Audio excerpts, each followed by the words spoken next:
Hey guys, Ridiculous Badger coming at you from Planet 545, and let's continue talking about the sisters. There's two of them, and they are really, really great.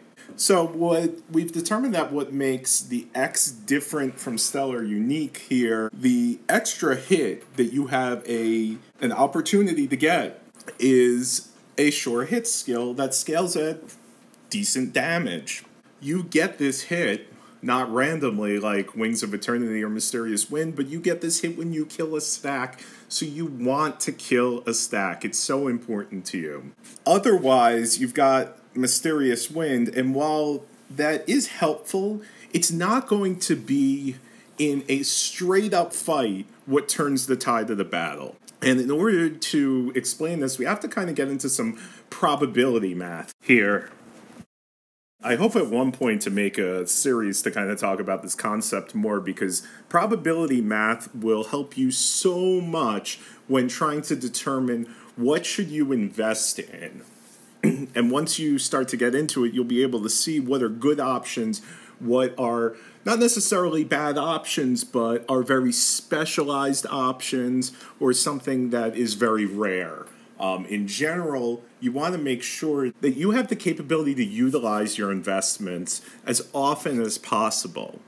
So if you specialize towards a very rare specific occurrence, then you limit the capability of your arc and of your commanders. So Wings of Eternity has a 60% rate to proc, and Mysterious Wind has a 40% rate to proc. Every time that happens, though, it's not, even looking at it that way, it's not really accurate, because what's going to happen here is that when it procs, you then have a chance to proc it again, right? It doesn't do this skill justice to talk about its single event probability rate.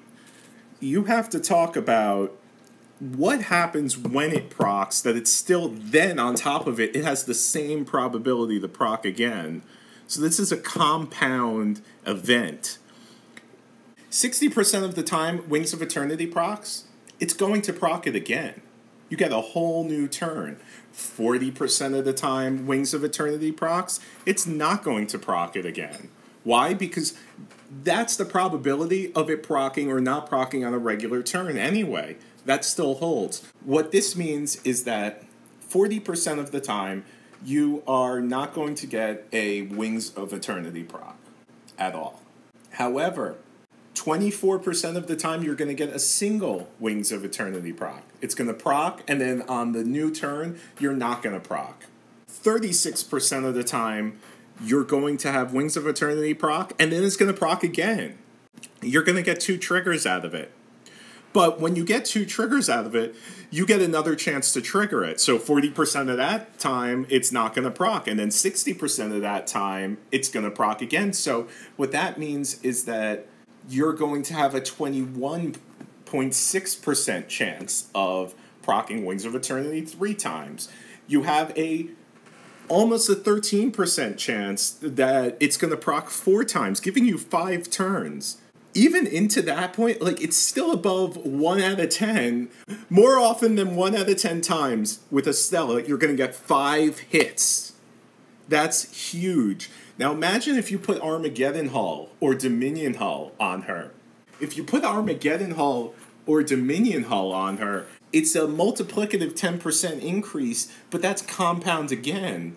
So even into the 5 procs, you could get 6 attacks out of her with 5 full procs, and it's 12.5% of the time. That's huge. You're also going to have the capability to proc your Dizzy. You're also going to have the capability to proc Awakening. You're also going to have the capability to proc your gem sets. And so for this reason, Stella favors 4-set gem sets over 2-set gem sets, because it's just bringing more ammo to the party for this Wings of Eternity.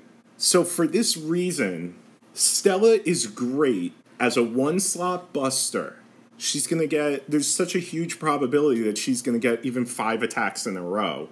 She's also great at attacking a stronger enemy. because she's going to get all these attacks in a row. So maybe you can't one-shot the stack. As a hoodoo, you got to one-shot that stack, man. That's the way to do it. If you're a plasma, you need to get one-shotted. Stella give out a lot of hits, and she affects a one-stack clear, but in reality, it's multiple attacks. Whereas, when you look at the X, the proc rate of Mysterious Wind is so much lower. It's 2/3 that Wings of Eternity. You have a 40% chance that it's going to go off. So in this case, it's a 60% chance that you will not get an extra attack. Not looking at Bloodthirst. It's a 24% chance that you're going to get one extra attack. It's a 16% chance that Mysterious Wind is going to proc twice. So Mysterious Wind and then Mysterious Wind.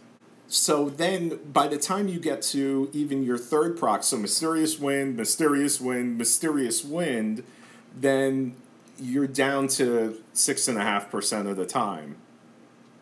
It's not nearly as viable. You're at 6.5%. Stella, in order to proc Wings of Eternity 3 times in a row, it's 21.6%. That's a much more viable probability than when you're looking at Mist of Eternity. Mysterious. That's a much more viable probability to plan for than when you're looking at Mysterious Wind. However, you must keep in mind in all of this that you can't, unfortunately, you cannot plan for when the Bloodthirst would come into play.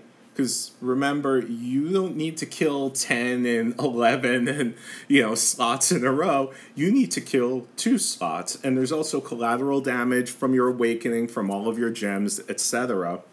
Because you only need to kill 2 slots, even though Stella has a much higher probability of attacking multiple times, you can gear up the X to specific situations where the X does better.